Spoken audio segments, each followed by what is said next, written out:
Good morning friends. आप लोगों को एक बार फिर से गुड मॉर्निंग, एक बार फिर से सुप्रभात। ज़रूरत है अपडेटेड रहने की, ज़रूरत है इमीडिएट रिस्पॉन्सिव रहने की, ज़रूरत है जागरूक रहने की। इसलिए ज़रूरी है कि हम आपसे बार बार आपको ये बताते रहें, ये जगाते रहें कि आप अपडेटेड बने रहें और अच्छा से अच्छा काम करते रहें। देखें दोस्तों, सिर्फ काम करना ही नहीं है। जब हम किसी बिजनेस में हैं तो बिजनेस को पहले समझते हैं, ठीक है ना। क्या है, पहले इंडिया के बारे में जान लो, फिर इंडिया के अंदर जो बिजनेस है उसके बारे में जान लेते हैं। आज की डेट में India is the fastest growing country in the world, right. Bharat विश्व की सबसे तेजी से बढ़ती हुई अर्थव्यवस्था है। भारत विश्व की चौथी सबसे बड़ी घोषित अर्थव्यवस्था है और तीसरी सबसे बड़ी अघोषित अर्थव्यवस्था है। यहाँ पे अघोषित मैं इसलिए कर रहा हूँ कि बहुत जल्दी ही, यानी 2026 के प्रारंभ में आपको ये सुनने को मिलेगा कि भारत विश्व की तीसरी सबसे बड़ी अर्थव्यवस्था हो गई और $5 ट्रिलियन की इकोनॉमी क्रॉस कर ली, राइट। ये खुशी का माहौल है और हमारे लिए अच्छी बात है। भारत ग्रो कर रहा है। जिस आदमी का देश ग्रो कर रहा है उस आदमी को भी ग्रो करना होगा। तो भारत एक सक्षम नेतृत्व के तहत हमारे आदरणीय प्रधानमंत्री श्री नरेंद्र मोदी जी के नेतृत्व के तहत और उनकी जो टीम है, इंटेलिजेंट कोर टीम, उनके तहत बहुत तेजी से ग्रो कर रहा है। हमें भी ये सोचना चाहिए कि अगर हम भी अपने जीवन में खुद के लिए एक सक्षम नेतृत्व और डिसिप्लिन पैदा करें तो हम भी उसी तरह ग्रो करेंगे। अब कुछ महत्वपूर्ण चीज़ें मैं बताना चाहता हूं कि आप इंश्योरेंस के व्यवसाय में, अब इंश्योरेंस एक डोमेस्टिक व्यवसाय है नहीं, इंश्योरेंस एक डोमेस्टिक व्यवसाय नहीं है और लोकल व्यवसाय नहीं है। इंश्योरेंस एक इंटरनेशनल बिजनेस है। वर्ल्ड लेवल पे there are so many companies, बहुत सी कंपनियां हैं जो इस व्यवसाय से जुड़ी हुई हैं। इंडिया में ही 25-26 कंपनियां हैं। वैसी तरह China, America, Britain, France, Germany, Spain, so many countries are there और सभी में इंश्योरेंस कंपनियां हैं। अब हमें ये समझना है कि what is the future of insurance. तो आपको पता होगा कि इंडिया में इंश्योरेंस का पेनिट्रेशन 5 से 6% है। मतलब 5 से 600 में से 500 लोग अगर इंश्योरेंस लेने की स्थिति में हैं तो उसमें से 5 से 6 लोगों को हमने बीमा दिया है। तो अभी 94 लोग बाकी हैं। हम लोग कहते हैं कि बीमा कोई नहीं लेता है। क्यों? क्योंकि हम लोगों का एक एरिया बंधा हुआ है। एक लिमिटेड रेडियस में, एक लिमिटेड सर्किल में हम लोग काम करते हैं और उसी एरिया में 100 एजेंट घूमते हैं। अब उस एरिया में मान लिया 4 लाख पॉपुलेशन है तो 4 लाख पॉपुलेशन में 3 लाख पॉपुलेशन इंश्योरेंस लेने की स्थिति में है। तो उस 3 लाख पॉपुलेशन में 100 लोग डेली घूम रहे हैं। 2 साल में हमको पता चला कि हमने बहुत लोगों से मिल लिया, कोई बीमा लेना चाहता नहीं। भैया जो 96% पॉपुलेशन अनटच्ड पड़ी है उसको कौन टच करेगा? ये किसकी जिम्मेदारी है?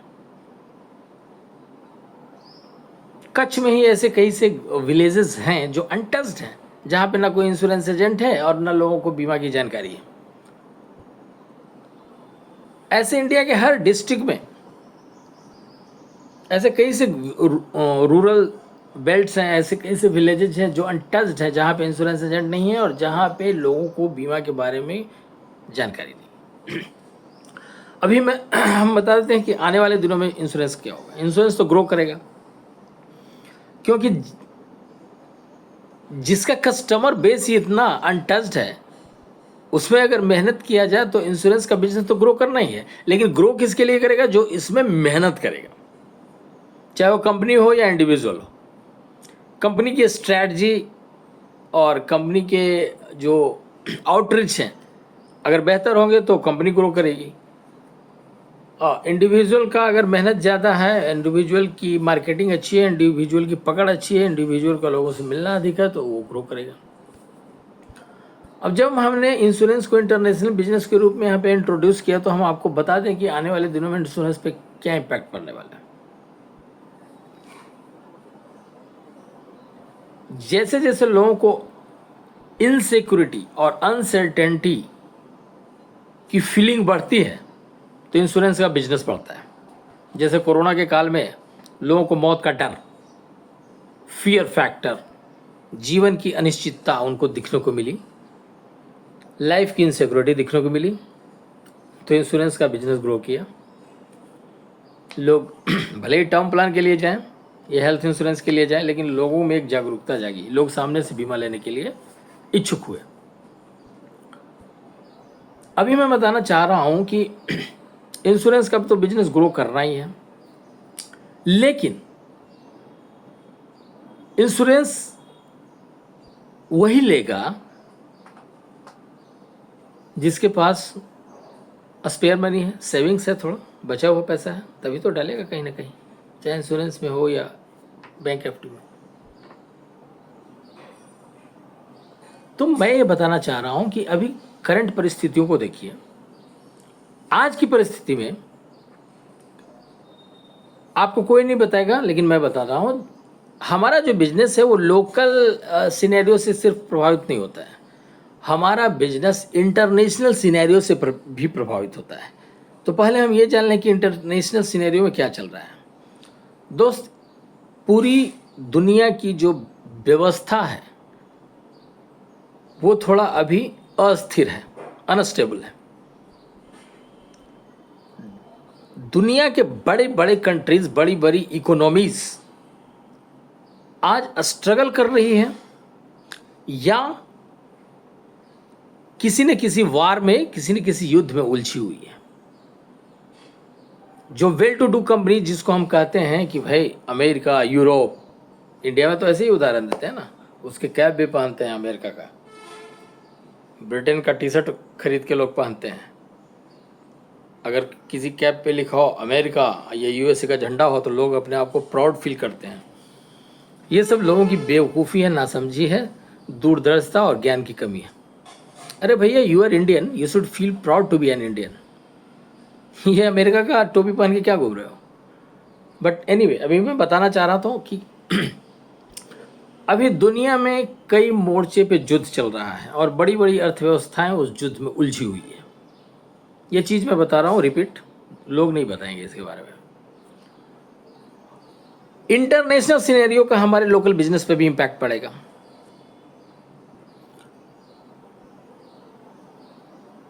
अभी एक सिंपल सा उदाहरण देते हैं कि अमेरिका ने, ट्रंप एडमिनिस्ट्रेशन ने फैसला किया है कि वो यूक्रेन को लॉन्ग रेंज मिसाइलें और लॉन्ग रेंज वेपन देगा, एंड वो लॉन्ग रेंज मिसाइलों और लॉन्ग रेंज वेपन से रूस के अंदर तक, डीप तक अटैक कर सकता है। माय डियर फ्रेंड्स, अगर रूस पे इतने डीप अटैक हुए तो टेक इट ग्रांटेड, रूस is one of the major producer of oil, crude oil. Russia is the major producer, कच्चे तेल का बहुत बड़ा उत्पादक है रसिया। उसके रिफाइनरीज को यूक्रेन जला रहा है। और अभी अगर लॉन्ग रेंज मिसाइलें मिली, लॉन्ग रेंज वेपन्स मिल गए, तो और भी रिफाइनरीज जलेगी, रसिया की अर्थव्यवस्था खराब होगी। तो Russia is a big country and the country who has the largest number of nuclear arsenal, परमाणु बम रखने में सबसे नंबर 1 पे है रसिया। तो किसी भी देश की अस्तित्व को अगर खतरा होगा तो परमाणु बम से भी विस्फोट कर सकता है। तो तो कहने का मतलब आज की डेट में जो बड़ी बड़ी इकोनॉमीज़ हैं, जर्मनी, फ्रांस, इटली, ब्रिटेन, उन पे भी खतरा मंडरा रहा है कि अगर रसिया और यूक्रेन वार अगर थोड़ा ज़्यादा फैला तो इन देशों की अर्थव्यवस्थाओं को रसिया चूर चूर कर देगा। तो जब बड़ी इकोनॉमी जिसके साथ मेरा व्यापार चल रहा है, बहुत से सामान हम उनसे इंपोर्ट करते हैं, बहुत से सामान हम उनको एक्सपोर्ट करते हैं, उनकी अर्थव्यवस्था जब चौपट होगी तो क्या इंडिया की अर्थव्यवस्था चौपट नहीं होगी?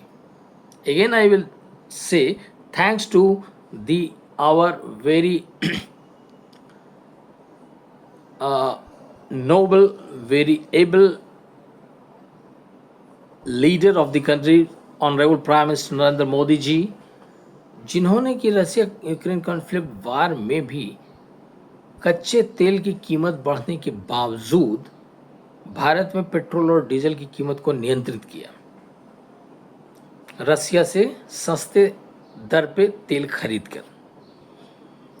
अभी एक और वार जोन की बात करते हैं तो हम गल्फ चलते हैं, खाड़ी देशों की ओर चलते हैं। खाड़ी देशों में ईरान के ऊपर खतरा मंडरा रहा है। Iran is one of the top 5 crude oil producing countries, और गल्फ देश में कई ऐसे देश हैं जैसे सऊदी अरबिया, इराक, कतर, जहां से कि क्रूड ऑयल का अच्छा उत्पादन होता है और कई देशों में एक्सपोर्ट होता है। अमेरिका एंड इजराइल प्लान कर रहे हैं ईरान के ऊपर अटैक करने का, बम्बार्डिंग करने का, क्योंकि उन्हें खतरा है कि ईरान कहीं न्यूक्लियर बम न बना ले। अमेरिका एंड इजराइल देखते हैं ईरान को एक खतरे के रूप में, और वो चाहते हैं कि ईरान न्यूक्लियर बम न बनाए। इसके लिए निकट भविष्य में अमेरिका और इजराइल ईरान पे अटैक कर सकते हैं। आपकी जानकारी के लिए बता दूं कि ईरान के पास भी वैसी मिसाइलें हैं, और indirectly Iran is being supported by Russia and China. China is also a big economy, second largest economy of the world. तो इन इकोनॉमीज के द्वारा ईरान को सपोर्ट दिया जा रहा है। लेकिन अगर अमेरिका इजराइल अटैक करते हैं तो आपको क्या लगता है ईरान चुप बैठेगा? ईरान विल रिटेलिएट, और उसका रिटेलिएट किस रूप में करेगी? अमेरिका के एयर बेसिस हैं गल्फ में कई कंट्रीज में, like Qatar, Saudi Arabia, Iraq and some other countries. तो इन देशों में अमेरिका के बेसिस हैं, और जब ईरान को लगेगा कि इन देशों में अमेरिका के बेसिस हैं और अमेरिका ने हम पर अटैक किया, तो ईरान में रिटेलिएट और इन देशों पे अटैक कर सकता है, अमेरिका के बेसिस पे। तो ये देश भी युद्ध में इन्वॉल्व हो जाएंगे। तो जो ऑयल प्रोड्यूसिंग कंट्रीज़ हैं, क्रूड ऑयल प्रोड्यूसिंग कंट्रीज़ हैं, ओपेक एंड ओपेक प्लस के जो मेंबर्स हैं, वो जब युद्ध में होंगे, उनकी अर्थव्यवस्था चरमराएगी, तो क्रूड ऑयल की कीमत सीधे सर्ज अप करेगी, जंप अप। तो जब जंप करेगी तो क्या भारत उससे अछूता रहेगा? जी नहीं, भारत उससे अछूता नहीं रह पाएगा, और उसका परिणाम ये होगा कि क्रूड ऑयल की प्राइसेस बढ़ेंगी और भारत में भी डीजल और पेट्रोल के दाम तेज़ी से बढ़ेंगे। डीजल और पेट्रोल, आपको पता होना चाहिए कि जब डीजल और पेट्रोल के दाम तेज़ी से बढ़ते हैं तो ट्रांसपोर्टेशन कॉस्ट बढ़ता है, और जब ट्रांसपोर्टेशन कॉस्ट बढ़ेगी तो सारी वस्तुएं, डेली नीड की, डेली यूज की जो वस्तुएं हैं, वो सारे वस्तुओं की कीमत बढ़ेगी। अब जब सारी वस्तुओं की कीमत बढ़ जाएगी तो लोगों के पास पैसे कम बचेंगे, माने सेविंग्स नहीं हो पाएगा। अब जब कम पैसे होते हैं तो लोग दो ऑप्शन पे विचार करते हैं। पहला ऑप्शन ये होता है कि हम वैसी जगह निवेश करें जहाँ पे सर्टेनिटी हो, गारंटी हो एंड लिक्विडिटी हो, गारंटी एंड लिक्विडिटी। तो गारंटी एंड लिक्विडिटी जब होगी तो आप लोग को मैं बता दूं, आप लोग अलग अलग बिजनेस भी कर रहे हैं LIC के अलावा, इसलिए बता रहा हूं। तो जब सेविंग ही नहीं है तो रियल एस्टेट क्रैश करेगा। अरे भैया, खाने के पैसे नहीं हैं तो मकान के लिए EMI भरेंगे क्या? नहीं भरेंगे। उसके बाद जहाँ गारंटी और लिक्विडिटी की बात हो तो म्यूचुअल फंड्स ऐसे प्रोडक्ट हैं जिसमें कि लिक्विडिटी है लेकिन वहाँ गारंटी नहीं है। आदमी दोनों फैक्टर के लिए सर्च करेगा और दोनों फैक्टर जहाँ मिलेगा वहीं इन्वेस्ट करेगा। तो म्यूचुअल फंड में गारंटी नहीं है, तो गारंटी नहीं है तो लोग म्यूचुअल फंड से विड्रॉ कर लेंगे, म्यूचुअल फंड में डालना बंद कर देंगे। म्यूचुअल फंड का market, mutual fund will crash, Indian market will crash also. Next, तो फिर क्या लोग कहाँ इन्वेस्ट करेंगे? अरे इन्वेस्ट तभी करेंगे ना मेरे भाई, पहला नंबर तो इन्वेस्ट ही करेंगे जब उनके पास मार्जिन मनी होगा। तो जो मार्जिन मनी, जो सेविंग्स पोर्शन होगा वो तो कम होगा महंगाई बढ़ने के हिसाब से। तो जब महंगाई बढ़ने के हिसाब से सेविंग पोर्शन ही कम होगा तो छोटा इन्वेस्टमेंट होगा, बड़ा इन्वेस्टमेंट होगा नहीं। तो जब छोटा इन्वेस्टमेंट होगा मेरे भाई, तो छोटा इन्वेस्टमेंट रियल एस्टेट में होता है? नहीं होता है। म्यूचुअल फंड में हो सकता है छोटा इन्वेस्टमेंट, लेकिन वहाँ गारंटी नहीं होगा। लोग फिर बैंक, पोस्ट ऑफिस और LIC की तरफ देखेंगे। अब उस दौर में जब लोग बैंक, पोस्ट ऑफिस और LIC की तरफ देखने जाएंगे तो LIC बाजी मार जाएगी, क्योंकि बैंक और पोस्ट ऑफिस की तुलना में हम बेहतर रिटर्न भी दे रहे हैं, बेहतर गारंटी भी दे रहे हैं, टैक्स फ्री रिटर्न दे रहे हैं और लिक्विडिटी भी लोन के माध्यम से दे रहे हैं। क्योंकि बैंक में भी आप डालोगे तो आप जब FD तोड़ोगे तो 1% तो आपका कटना ही है। पोस्ट ऑफिस में भी लिक्विडिटी की समस्या है, लेकिन LIC में आजकल के डेट में आपको पता होगा कि LIC की पॉलिसी में 1 साल बाद लोन और सरेंडर की सुविधा है। तो लोग सोचेंगे कि भाई लिक्विडिटी यहाँ मिलेगी, गारंटी तो है ही, गारंटी के लिए हम जाने जाते हैं, LIC ब्रांड का नाम गारंटी के लिए है। और उसी को देखते हुए LIC ने गारंटेड रिटर्न प्रोडक्ट लॉन्च कर दिया हुआ है। हालांकि ये एक मुद्दा नहीं है, मुद्दा कहीं भी है। LIC की अपनी पॉलिसी है कि G&U पे फोकस करना है, तो अभी जो भी प्रोडक्ट्स आएंगे वो गारंटेड वाले ही आएंगे, बोनस वाले धीरे धीरे ख़त्म हो जाएंगे। तो गारंटेड प्रोडक्ट आ गया नवजीवन श्री 912। तो नवजीवन श्री को हमें इनकैश करना है, क्योंकि नवजीवन श्री में गारंटी भी है, लिक्विडिटी भी है। अब अगेन मैं बता देता हूँ, लोग इस पे चर्चा नहीं करेंगे।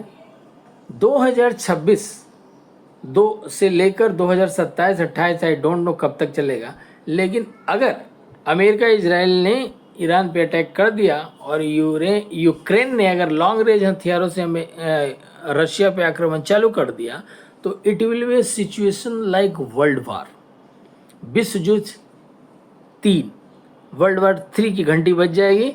और जब वर्ल्ड वार होता है तो इस ऐसी परिस्थिति में कोई भी देश अछूता नहीं रहता है। हर कंट्रीज को अपना पक्ष बताना पड़ता है किसी न किसी माध्यम से, चाहे इकोनॉमिक माध्यम से या स्ट्रैटेजिक माध्यम से या मिलिट्रली माध्यम से, उनको अपना झुकाव किसी न किसी कंट्रीज, किसी न किसी ग्रुप की तरफ देना होता है। तो be ready for the world war 3 and be ready for the crunching of economies in different countries of the world. Be ready for crash in the Indian market. Be ready for a small savings and be ready for guaranteed return and liquidity product. तो इन सारे scenario में आप सभी insurance adviser को मेरा सलाह है कि अगर हमारी बात आपको समझ में आई तो अच्छी बात है, देर से समझ में आई तो तकलीफ़ है, क्योंकि तब तक मौका निकल जाएगा। अभी आप कस्टमर को ये बता दें कि आने वाले दिनों में विश्व युद्ध होगा। अगर कंडीशन मैंने बताया ना, अगर अमेरिका इजराइल ने अटैक किया ईरान पे, चांसेस है कि अटैक करेगा, और अगर यूक्रेन ने रसिया के अंदर डीप पेनेट्रेशन अटैक किया तो ऐसी स्थिति में वर्ल्ड वार 3 होगी, और वर्ल्ड वार 3 होगी तो कोई भी देश अछूता नहीं रहेगा। हमारा भारतवर्ष भी उससे प्रभावित होगा और हमारी अर्थव्यवस्था भी डगमगाएगी। और वैसी स्थिति में गारंटेड और प्रोडक्ट विथ बेटर लिक्विडिटी वाले ऑप्शन में जाना पड़ेगा। तो क्यों ना अभी से ही हम अपने कस्टमरों से मिलें, अभी से ही हम अपने कस्टमरों को बताएं कि मेरे my dear friends, come with LIC। आप LIC के साथ आओ और LIC जैसे प्रोडक्ट के साथ जुड़ो, जहाँ पे गारंटी है, जहाँ पे लिक्विडिटी है। ये कहानी अगर आप अपने कस्टमर को सुनाएंगे कि आने वाले 2-3 साल में क्या होने वाला है और आपका म्यूचुअल फंड में रिटर्न नहीं मिलने वाला है, तो निश्चित तौर पे आपके कस्टमर आपसे जुड़ेंगे और गारंटेड और लिक्विडिटी के साथ वो अपना निवेश करेंगे। एक क्वेश्चन और है कि हमारे इंश्योरेंस एडवाइजर पूछ सकते हैं कि भाई LIC के यूलिप का भी तो वही हश्र होने वाला है। तो मैं कहना चाहूँगा नहीं। जैसे LIC का इंडेक्स प्लस है, आपको पता होगा, या निवेश प्लस ये जो लॉन्च हुआ है, तो LIC के इंडेक्स प्लस जो प्रोडक्ट है वो आपको पता है कि निफ्टी 50 एंड निफ्टी 100 में हम निवेश कर रहे हैं। तो आपको सिंपल सा एक उदाहरण बता दूं कि जब समंदर में तूफान आती है तो सबसे पहले कौन सी नाव डूबती है? सबसे बड़ा जहाज डूबता है या छोटे छोटे नाव डूबते हैं? निश्चित तौर पे छोटे छोटे नाव सबसे पहले डूबते हैं, क्योंकि समंदर के जहाज तो लहरों के थपेड़े सह लेंगे, लेकिन छोटे नाव उस लहरों की उतार चढ़ाव को नहीं सह पाएंगे और वो जल्दी पलट जाएंगे। तो समंदर की तूफान आने पर सबसे पहले छोटे छोटे नाव डूबते हैं और बड़े नाव देर से डूबते हैं या नहीं भी डूबते हैं। तो हमारा जो इंडेक्स प्लस है उसका जो निवेश है वो निफ्टी 50 और निफ्टी 100, मतलब टॉप बिग कंपनीज, बड़े नावों में पैसे रखे हैं हमने। तो बड़े नाव के डूबने की संभावना बिल्कुल कम होती है या नहीं होती है। और छोटे छोटे जो म्यूचुअल फंड में इधर उधर हर जगह क्या है, IPO वगैरह लेकर स्टार्टअप्स वगैरह में पैसे डालकर लोग जो निवेश कर रहे हैं, उसका तो बस समझ गया ना छोटे नाव में क्या होने वाला है। समंदर में तूफान आने ही वाला है। तो ये आपको समझना है कि पैसा छोटे नाव में रखें या बड़े जहाज में। तो ULIP is much better than these different schemes of mutual funds। तो अभी से लग जाएं, अभी से काम करने लगें, तो आगे के 2-3 साल में आप ग्राहकों को इस नैरेटिव के जरिए, इस कहानी के जरिए, इस आने वाले दिनों के बारे में जानकारी देकर, आने वाले दिनों की खतरों के बारे में जानकारी देकर उन्हें सुरक्षित जगह पे ले आएं, बड़े नाव में ले आएं, ताकि आप और आपके कस्टमर भी सुरक्षित रहें और उनका गारंटी और लिक्विडिटी दोनों सुरक्षित रहे। तो बेहतर सुरक्षा, बेटर लिक्विडिटी और 100% guarantee, tax free guaranteed return के लिए LIC में ही निवेश करना होगा। तो wish you all the best my dear friends. Once again, move in the market. आप मार्केट में जाएं, अपने ग्राहकों से मिलें और उनको ये सारी बातें बताकर, आपके साथ गारंटेड रिटर्न वाले प्रोडक्ट नवजीवन श्री भी आ चुके हैं। तो इन सारी चीज़ें, सारे टूल्स के साथ आप मार्केट में जाएं और सफल होकर लौटें। तो wish you all the best once again. For any queries, any doubt, any clarification, do contact me. I am at your service. Myself, Rajiv Ranjan, your development officer, your well-wisher, your guide, and your friend. Thank you. Jai Hind, Vande Mataram.